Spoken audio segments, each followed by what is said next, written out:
we can't solve a problem or get to a solution about a problem that we refuse to acknowledge that we have. We don't have to be ashamed that we have a problem. We don't have to be ashamed to know that it is related to slavery, because all of our problems are related to slavery. And I know that that seems to be some old hat issue, and everybody want me to stop talking about that.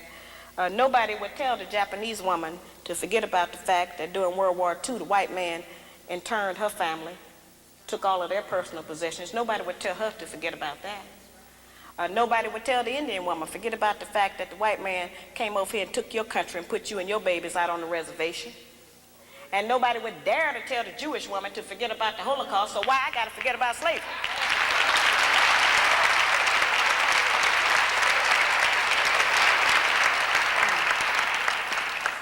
See, the Japanese and the Indian and the Jewish woman got behind their men, and they had some very terrible histories also.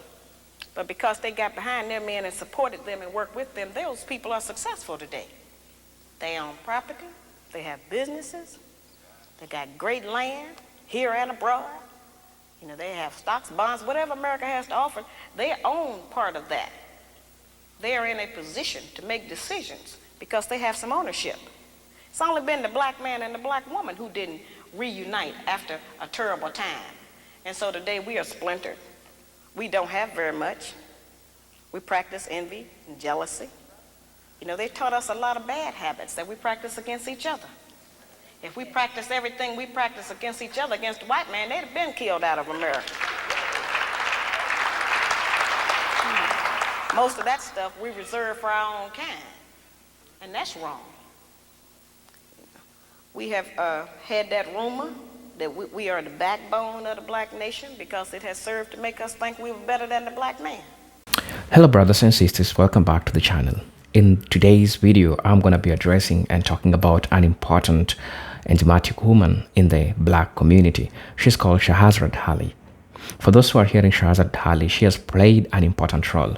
And in this segment, she highlights the problems that black people are grappling with, the black people in the United States are grappling with, are caused by their white counterparts. And she's going to give a true depiction of how this really happens. And I want you to buckle up for this video. It's an eye-opening video. It explains why black families never always work. It explains the root cause and why black people are always divided.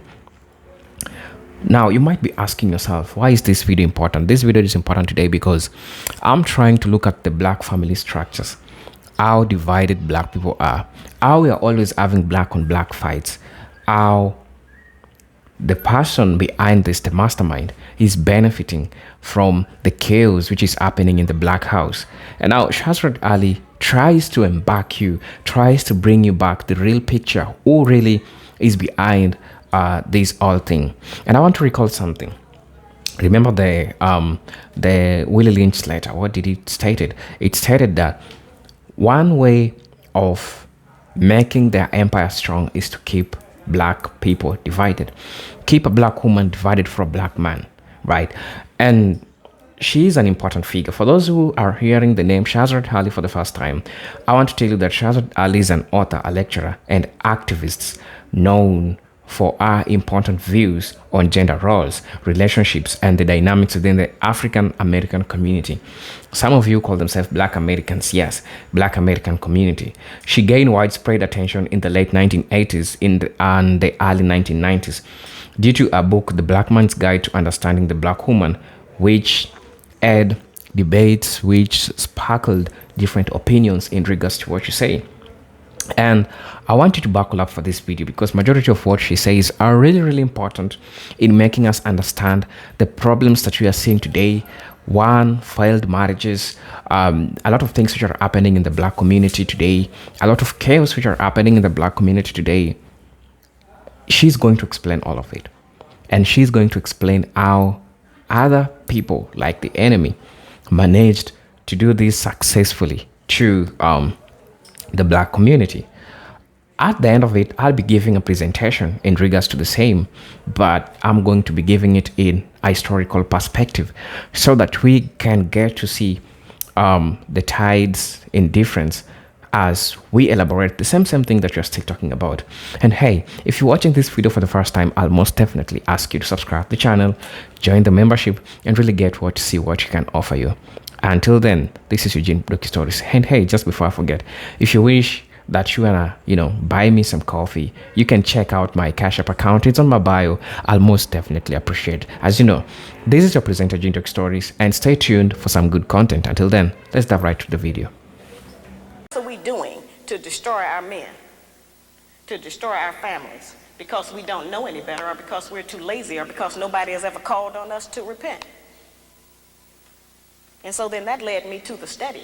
And so as I was going along, initially I was keeping up with names and addresses and all of those things for that so-called research that they talk about. And then I found out that we didn't have a control group. There was not one set of Negroes that I could point at and say, well, these particular Negroes over here, they didn't suffer from the psychological trauma of slavery, so we don't have to deal with that. I found out that all of us had the same problems, and that we were not as different as we think we are. We are all doing the same things. We're all practicing the same patterns of behavior. A pattern is something that people follow because they think it's the right way to go. We have been doing it and approving that behavior between each other because we think, well, this is just how you do it. We have not represented our own ideas. We have not had anyone to represent our own ideas to us. The only place we have learned about how to be a woman or how a man is to be a man is on television. We haven't had that kind of a chance to study ourselves. The white woman has been the only woman we have had an opportunity to study every day of our life, on television, in every magazine we ever picked up, in every newspaper, on every radio. She's been the only model we have had. And if we think that that's not important, then we need to, look at that again. We have studied that, and we have made up and came up with requirements that the white people have set for us for our man. And if he cannot come up to those requirements, then we have decided that he is impotent and unable to be our man because he's disqualified, because he does not qualify by the standards that the white people have set up. We think a good, successful relationship is one where everything goes our way. The first time it stops going our way, then we got a serious problem. We want our man to do everything we tell him to do, but we don't want to do anything he tells us to do.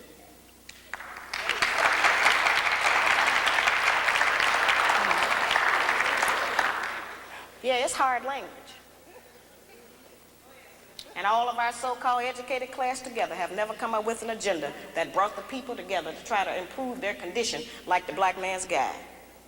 Not a one of them have ever had a program that got all of the black people talking, got all of them out. Made everybody decide to make a comment whether they wanted to or not. People are compelled to testify all over the country. I can't walk the street.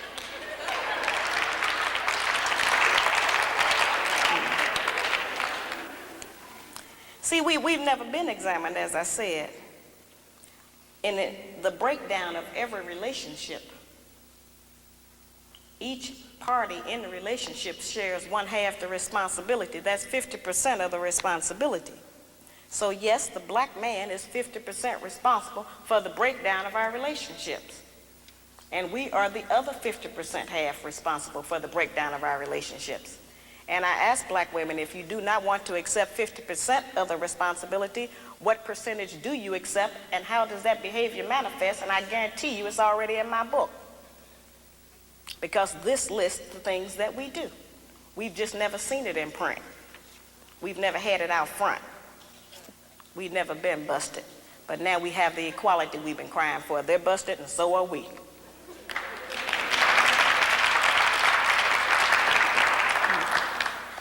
I teach that slavery tampered with nature. When I say that slavery tampered with nature, I mean that a major rite of passage for every male mammal is to provide and protect for a female and her young. Now, certainly we know that the black man has been denied that opportunity. He has not been allowed to qualify to protect his woman or provide for them. They have told us that the only provision that the black man is qualified to give us is one of money. And we have made finance the major focus of our relationships with them. We have made the one thing that most of them don't even have be the criteria. We have been taught that if they do not give us money, that we are not to even allow them to be a father to their child. We have been taught that if he does not give us money, then he is not qualified to tell us what to do. We have been taught that if he does not give us money, that he doesn't have any rights in the home. It's whoever is making the money who has the rights. That's not our system. The black man provides more in a black home than just financial support. He provides direction, guidance, gratification, fulfillment, and discipline for our children.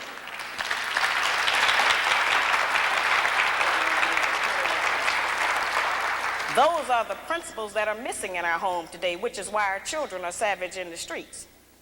We see those children out there sometimes acting wild and uncivilized and disrespectful because they don't respect anyone, because we didn't teach them any respect. We didn't know how. And a lot of times we look at them and we say, yeah, they're out there doing this, and we act like that they dropped down out of the sky, but those are our children. We birthed them up out of our womb. They belong to us. And we are responsible for them. And for every child that's out there out of control, disrespectful, ignorant, and uneducated, they have a black mother somewhere who failed to do her job, and a black father who failed to do his. It is not the responsibility of the American government to raise our children.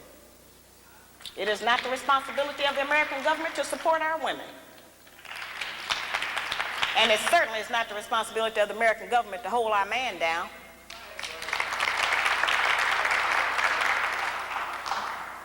This book is to allow us to have a new chance to start all over and say, yes, this is what has happened. I didn't make myself like this. We don't get anything from ourselves. We pick it all up externally. And as we have picked up these bad habits, we can, decide that we are not going to do them. See, what has happened is that we have been turned, sisters, into kind of like Frankenstein. I think everybody remembers the Frankenstein monster. He had somebody's arms, somebody's legs. He even had somebody else's brain inside of his skull. Oh, he was functional, but he was not himself. And so, yes, we are functional. We have been taught that having a good job means that we are a total success. We have been taught that the solution to all the problems of the black people in America is to get a job with the white people. That's just not the truth. And that's certainly not saying that it is not important for us to have money for food, clothing, and shelter. And it's not saying that we as black women are not strong. I'm here today to represent some of that monumental strength we say we have. This does not mean that we are not strong.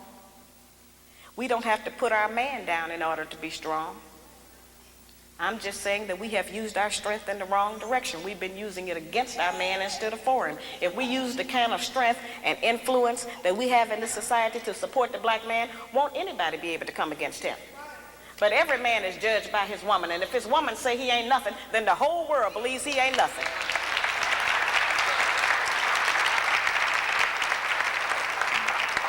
The actual fact is, every man himself judge his own self by his woman. He can be out in the world being great, and the whole world can be kneeling to him. And if he come home and she say, you ain't nothing, you ain't been nothing, then that's who he believes. And yes, we have insulted our man in front of our children. It wasn't intentional. We just been frustrated. We couldn't make you brothers do what we want you to do. We didn't have anybody else to tell sometimes, so we would say it over the children. He ain't no good. He make me sick. He's stupid.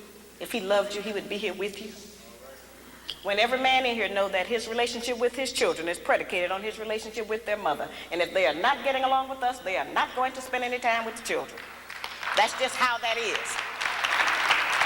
And I talk to brothers around this country, and I have testimonies and tons of letters from brothers who write and tell me that my book made them to decide to try to be a man again and try to have a woman.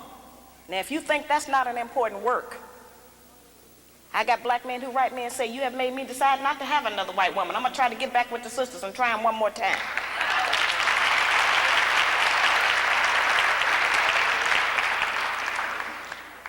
See, nobody is going to give us this information. They have us standing around sometime and pointing at the brothers and saying, yeah, that's them over there. They ain't no good. They doing this and that and the other, and it's all negative. And they have us thinking that the black man is going to die and we going to live on. But that's not how it's going to go.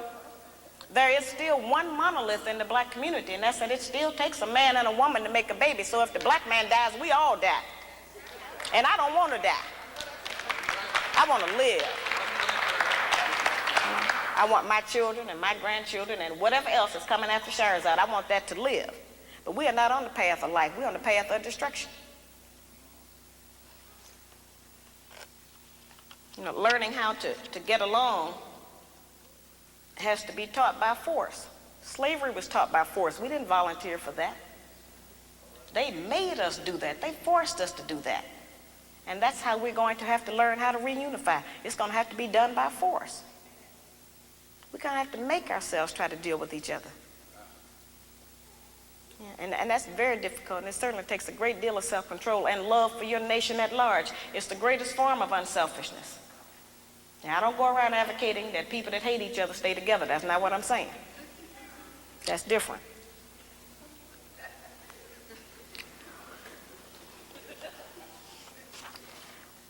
We can't solve a problem or get to a solution about a problem that we refuse to acknowledge that we have. We don't have to be ashamed that we have a problem. We don't have to be ashamed to know that it is related to slavery, because all of our problems are related to slavery. And I know that that seems to be some old hat issue, and everybody want me to stop talking about that. Nobody would tell the Japanese woman to forget about the fact that during World War II, the white man interned her family, took all of their personal possessions. Nobody would tell her to forget about that. Nobody would tell the Indian woman, forget about the fact that the white man came over here and took your country and put you and your babies out on the reservation.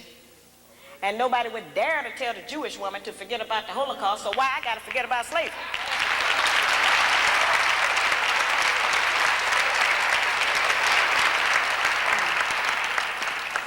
See, the Japanese and the Indian and the Jewish woman got behind their men, and they had some very terrible histories also. But because they got behind their men and supported them and worked with them, those people are successful today. They own property, they have businesses, they got great land here and abroad. You know, they have stocks, bonds, whatever America has to offer, they own part of that. They are in a position to make decisions because they have some ownership. It's only been the black man and the black woman who didn't reunite after a terrible time. And so today we are splintered. We don't have very much. We practice envy and jealousy. You know, they taught us a lot of bad habits that we practice against each other. If we practice everything we practice against each other, against the white man, they'd have been killed out of America. Most of that stuff we reserve for our own kind, and that's wrong. We have had that rumor that we are the backbone of the black nation because it has served to make us think we were better than the black man. We have walked around and wore that as some kind of a sacred garment. And our men have had to struggle up under the already preconceived notion that they wasn't no good. We have always heard that the black man leaves us. He walks out on us. He don't love his children. He won't take care of his family. He beat his women. He do a lot of horrible things. This book goes back to try to examine what are some of the possible contributing causes. What happened before he left? What happened? Something happened. The black man is just not bad by nature. The brothers love their children as much as any other man. Every man loves his baby. They keep wanting to tell us that our man don't even love his children. He's not a mother, though. He's a father. He's not going to have the same kind of connection to the cub that we have. We can't expect that.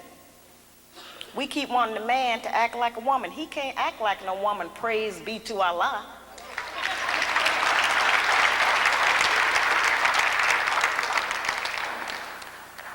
I wrote the book so that the brothers would understand what's going on, because most of what we charge them with is that he can't, quote, handle us. He can't handle me. They haven't known what they were handling. They didn't have that information. The book is really a book that puts the black man on point, because it tells him what he has allowed to happen to his woman and his children. And he can never again say he didn't know what was going on, because I have told him. See, it's never been an issue about whether or not the book is true or not, brother. The issue has been that I was not supposed to tell. But that's the missing information. And I was willing to come out here and go through whatever was going to be required if it was going to reunite some of our people. If we can get 1 or 2 black families in every town to start functioning differently, to make a better man and a better woman, then this campaign is worth it.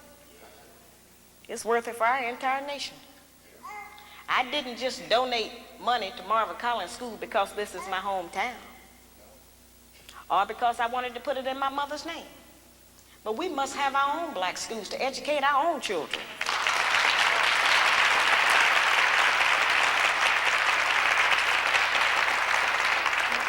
We have to educate our own children. If it's in a closet, I would rather support them, to have my own kind, trying to teach my own kind, than sending them out there into the white people's school and let them tell them all kind of nonsense that they want to.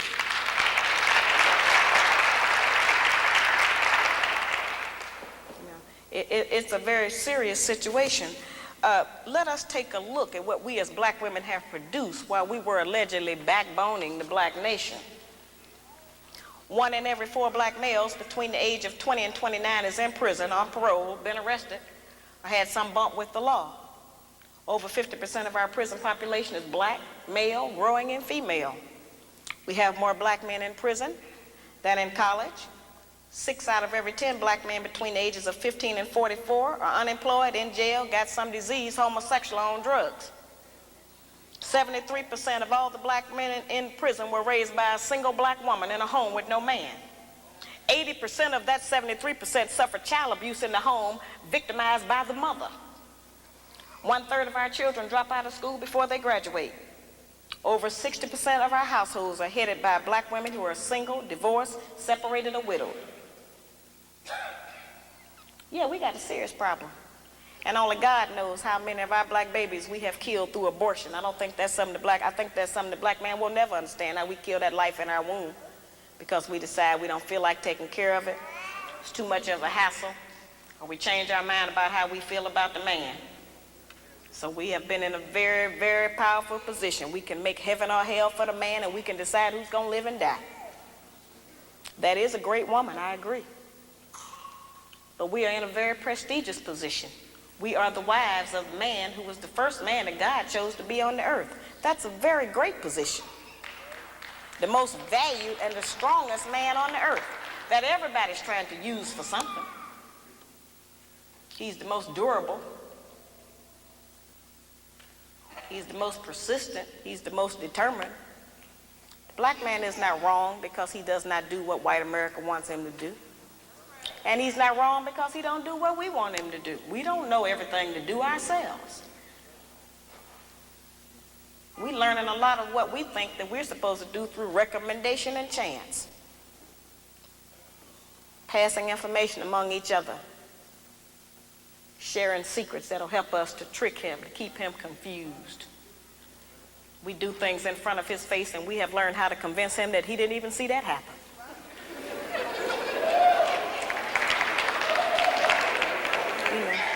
Just serious situations. This is the first platform the black man has ever had to air his grievances about the black woman, because nobody would ever listen to him. They listen to us. And we have had many complaints. Many of them may be true, but they have complaints against us too. They've just been too cool to deal with it like that. And then God sent Sister Shahzrad and said, we're going to deal with it now. History can't be complete without dealing with it. We cannot let the history live and die and record that we were all right and they were all wrong, because that's just not the way it is. We are good people, but we are both going to be a good people. And I hear, women around the country tell me, say, well, you have insulted black womanhood, and now anybody from any foreign country or anybody who picks your book up is going to think that all black women are like that. That's impossible. Everything I list in the book is visual and audible. You can see it or you can hear it. So if you don't see it or hear it, it ain't there. But if you see it and hear it, which you will, it's present. So there's no danger that somebody's going to look at one of us and think we are doing the things that I describe in the book. Because you can see if somebody's doing that or not. That's not difficult to be able to read a person on that. The book certainly does not give the black man any rights over us in a certain kind of a way, because no man can begin to try to get us together until he look at himself in the book.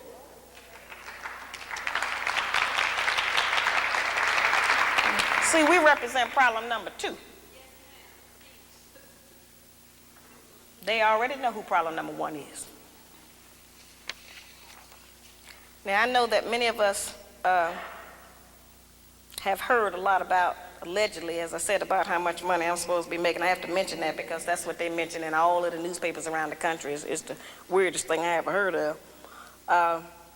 One article in Emerge magazine, before I left, day before yesterday, I come out of Boston, I went back through Philadelphia, and somebody had faxed me a copy of an article out of Emerge magazine, and the magazine said that they were still getting letters about my book, but that they had decided not to print anything else about it because they had decided that my book had made enough money.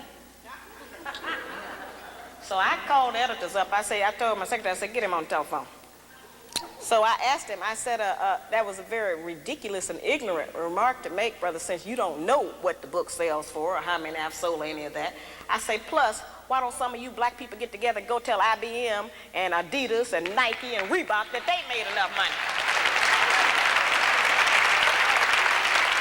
Those are the people robbing our people. I said, go down there and tell Xerox they made enough money and see what they say. I have security, mostly not because of black women. We ain't gonna do nothing but fuss. I have security because of black men. The book puts the black man on point. They get hysterical, they go into denial, they jump the seats, charge down the aisles. You'd be surprised. So it's not the black woman that this book is upset, because many of our black men don't want to take responsibility for their families. Many of them, not just because of financial reasons, many of them have accepted so much of the hype in the media that they don't know what it would be like to be in charge. They got doubt. They have fear. They are afraid that they will fail. We are all afraid of failure. The major tool that was used against us during slavery was the implication of fear. We have to get past that fear. Our men have to stop being scared to say, yes, I'm the head of the house.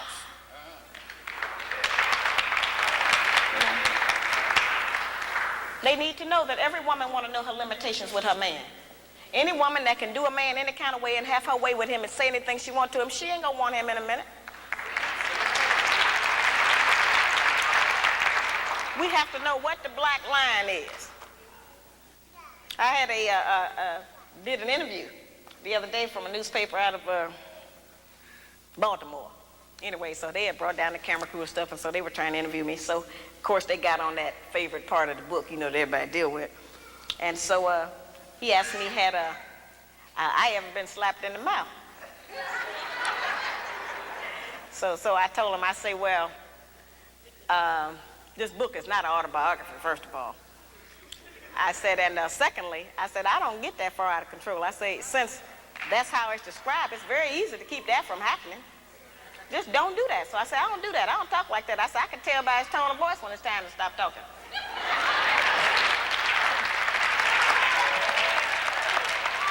Yeah, that's the most amazing thing. The amazing thing to me is how our people go around the country trying to pretend that we ain't fighting.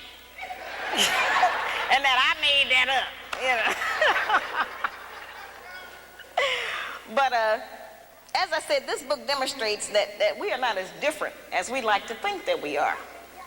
So what I'm going to go over real brief right now is what the attributes are of the good black woman. Since she's not on television, we may not recognize her. Okay. Now, the good black woman has 7 attributes, and then I'm going to explain to you how to utilize those in your day-to-day life. The good black woman has self-discipline, courteousness, cheerfulness, self-respect, intelligence, cleanliness, and love. Now, we've heard that terminology. It's like one of those where they tell you, pull yourself up by your own bootstraps. What do that mean? How can I make that functional in my day-to-day life to benefit me as a practice? It sounds like all theory. Where's the practicum? What do I do? The good black woman has self-discipline. That's self-control. Let me make that real for you, sisters. We can start with our mouth. The good black woman can control her mouth. She don't have to say everything that comes up. It's okay if he get the last word sometime.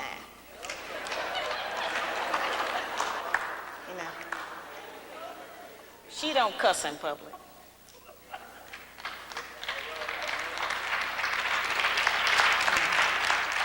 And she works on not cussing in private. She don't tear a man down with her mouth, because they can't out-argue us. Can't nobody out-argue us.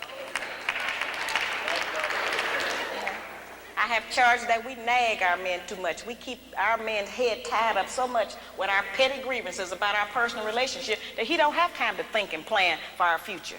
Because he got to deal with what's going to happen with us every day. You know, it's real odd. When the black man come home, he almost have to do a wind test or stick his toe in the door. He don't know what's waiting. He don't know who in there today. He know it's a possibility that there's some kind of new monster that he didn't even know about yesterday. So, you know, we need to not make it like that. We need to not be so vicious with our mouth. You know, men are not petty like that. They're not going to out-argue us.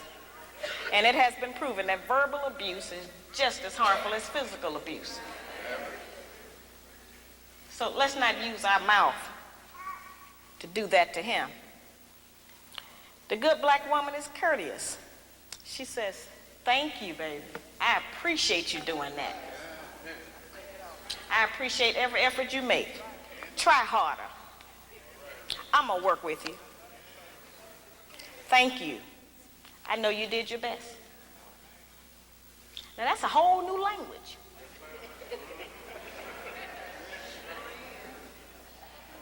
But just to say that during the course of the day, every day, with the man that you're trying to be with or want to be with, will make our life easier. We can't get it if we don't give it. We keep wanting them to give us and do something for us that we refuse to do and give to them. It don't work like that. The good black woman has self-respect. She don't have to go out naked just to get the attention of a man.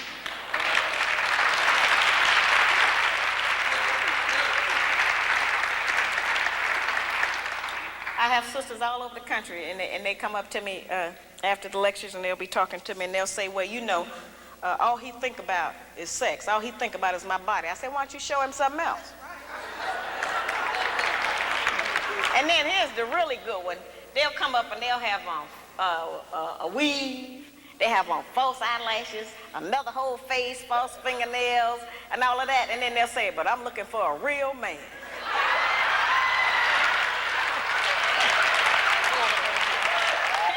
It's real deep. I say, why? What you want a real man for? The good black woman can pull a dress down without thinking that it devalues her. She doesn't have to use her body because she has so many other good attributes about herself to get the attention of a man. We can take the sisters in a position to take all of the charge and sexual energy out of the black community by just dressing differently. We have the power and control over that. That don't stop you from being beautiful. You know, that don't stop you from getting a man. And it certainly puts things on the right perspective so some other judgments can be made other than physical. It don't take no knowledge, wisdom, and understanding to have a sexual reaction. That's the most base. We spend less time doing that than anything else we do. So, you know, that doesn't always have to be the forefront issue. We know we are capable of that. The good black woman has intelligence, meaning that she knows how to behave properly in the streets. She's not in the wrong place. Some of our women don't know what else to do other than go to the bar. They need some activities. Some of our women thinking that staying home on the weekend is some kind of sin.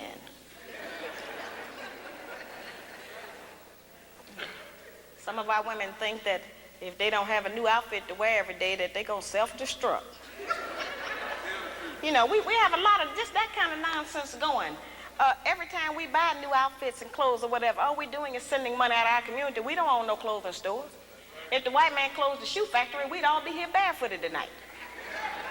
We don't own no shoe factories. You know, very base things that we don't own, that we put our money into and demand we have to have them. A lot of times our men look at us and know that he ain't never going to be able to make enough money to give us all of the things we say we want. And don't no man want to be with no woman who he constantly got to deny her the things that she says she wants. But that represents failure to him, to have to always, you know, not be able to provide us with what we ask for. One of the ways we can do that is to start being satisfied with less. you know. The good black woman is clean. Now that's a hard one. The good black. Welcome back, brothers and sisters. Welcome back to the channel. Now, she has addressed a lot of important things that we can't just go without giving her the credits of what she's doing, like the works she has done to enlighten, to show a black man and a black woman the importance of staying together. That's one of the most important achievements that Shahzrad Ali did. Now, when we talk about slavery and the foundation of family disruption, this is what Shahzrad Ali says. And here, looking at the historical times during slavery, the separation of black families, generally the separation of families, right? During slavery, African families were deliberately torn apart. Spouses, children, and parents were sold to different plantations, breaking family bonds. Now, enslaved men and women had no legal recognition of their marriages or family units, making them vulnerable to exploitation and separation. Also, under foundation of family disruption, we have forced roles. Enslaved men were often stripped of their roles as protectors and providers, reducing their status in the family. You see how that really worked.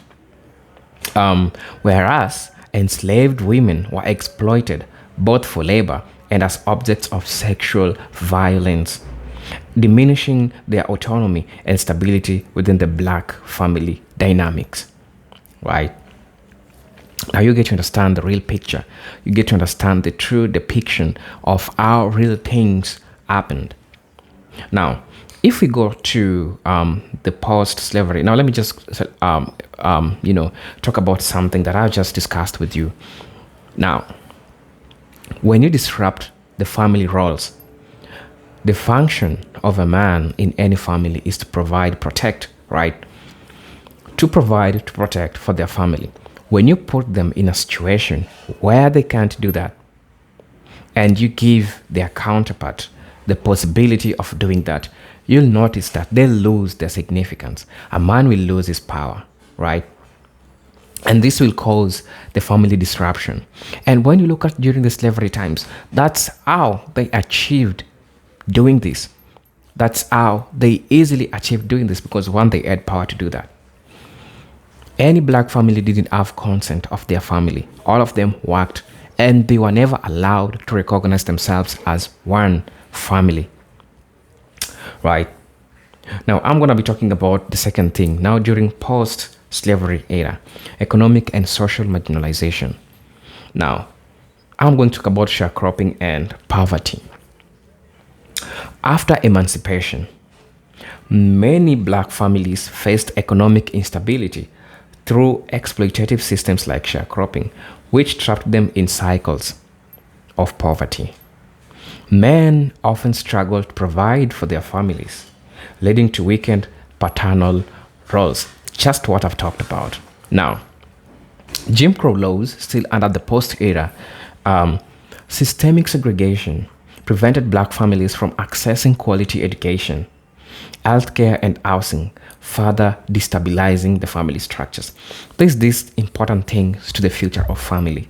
One is healthcare, two is education, and three is housing. Normally, more of the basic needs, food, shelter, and clothing, right? And Jim Crow laws, these segregation laws made it hard for them to have the accessibility or have just the accessibility of having this, just like their counterparts could be having this. And you know what this plays? It plays a role in destabilizing family structures. Black men were targeted with violence and lynching, leaving families without fathers, husbands, and providers. The origin of fatherless families in the black community started here. Talking about lynching and violence, because black men were the targets of lynching. Black men were targeted with violence and lynching, leaving families without fathers and husbands and providers. And you know what this does to them, right? And this explains, like today, what we're having. A lot of fathers are in jail, leaving them with fatherless families, right? This causes the family to be dysfunctional because there is that part of the psychological training that they need from a man.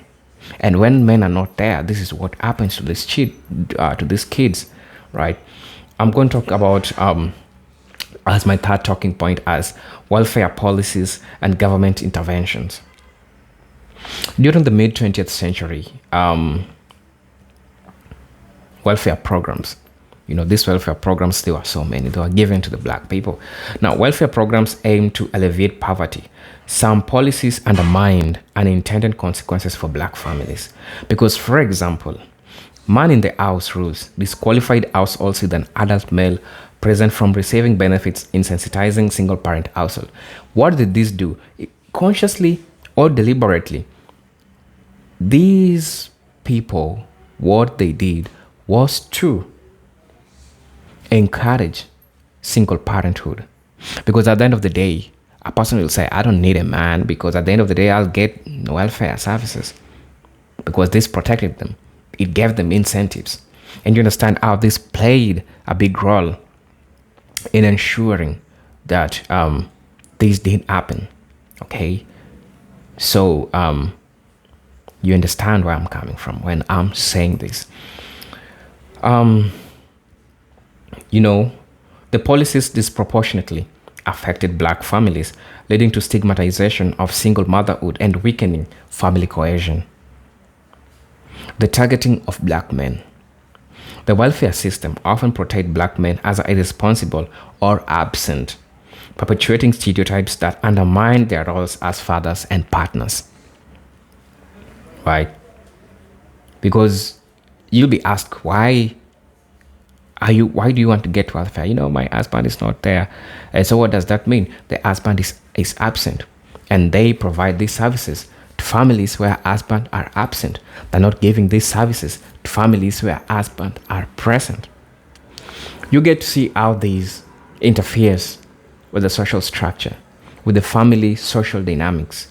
You see how this plays a great part in dismantling the black family and how it successfully managed to do this. The welfare to the black community, right? The fourth thing that I'm going to be talking about is mass incarceration. Mass incarceration targeting black men. Again, I'm going to be talking about this. The war on drugs. This is not something you're hearing for the first time. And tough on crime policies disproportionately affected black men, leading to mass incarceration. Long prison sentence removed fathers and husbands from households, creating a generational cycles of absent male figures. It's true. When you plot drugs, cracks on black neighborhoods, a lot of men are going to be affected. And when they're on jail, that gives you a chance to leave them with single parenthood, right? The system devastated family structures and forced many black women to assume sole responsibility for raising children. Yeah. Now, a criminal record often made it difficult for formerly incarcerated men to find stable employment, further destabilizing families. How true is this? Because anytime you're having a record of anything related to crime and drugs, you're not going to get any job, right? Without understanding the impartiality or really the cause of these. Like sometimes they might be innocent, or sometimes they just got involved in this and then they need a job. Because when you're on the record, after you did something like a crime, like drug, like anything, it's your end with employment. If you don't have your own job, that's the end with the employment. And that's how they strategically made it easier for these same people that they incarcerated not to get jobs, right? Now, long prison sentences remove fathers and husbands from households, creating a generational cycles of absent male figures. Black men were given long term in jails, and the impact that it had to black families. This system devastated family structures and forced many black women to assume sole responsibility for raising children. I'm going to be talking about economic disparities, job discrimination. Black men and women have historically faced employment discrimination, limiting their ability to provide for their families. Men, in particular, struggle to fulfill traditional breadwinner roles due to systemic exclusion from high-paying jobs. You get it? Housing discrimination, still under economic disparities. Redlining and other forms of housing discrimination concentrated black families in impoverished areas, limiting access to resources like quality schools and healthcare. Definitely, when you're not in a good area, it means that school, healthcare, they won't be of good quality. Like that's just something which is natural, right? And